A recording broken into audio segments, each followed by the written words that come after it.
আসসালামু আলাইকুম হগলডি আজকে মোর বুইনা আবার আর একটা জিনিস আঁকবে তো হের লেগে ভাবলাম শেয়ার করি সবাইরে। তো এই যে কার্টুনগুলো কাটতে লইছে এইপারে কাগজটা দিয়ে লইছে, এবার নীল কালার দিয়ে আর একটু সাদা কালার দিয়ে ছালে আকাশি কালার আইবে আনে। হ্যাঁ এবার দেখলাম গাছ আঁকবে এখন সবুজ কালারটা লই লইছে তুলির একটু মাথায় বাজার গিয়ে টান দিয়েছে, হালেই সুন্দর একটার পর একটা দিলে গাছ হয়ে যাইবে আনে। হ্যাঁ এরপর একটু ফুলের নাহান দিয়ে দিয়েছে, মাথাটা দিয়ে একটু হলুদ কালার দিয়ে দিয়েছে, খুবই সুন্দর। এরপর ভিতরে কটন বার দিয়ে একটু লাল লাল দিয়ে দিয়েছে।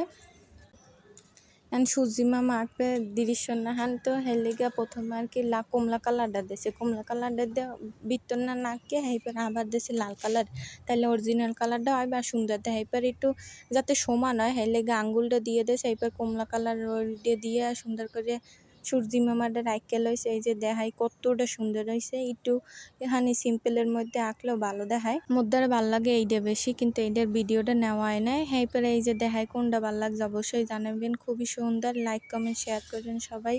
আর ছোট্ট ছোট্ট মাথায় ছোট্ট ছোট্ট বুদ্ধি খুবই কিউট লাগে, আরো ছোট্টগুলো তো বেশি কিউট লাগে। এই যে পুরো সবগুলো 3 টাকা শেষটা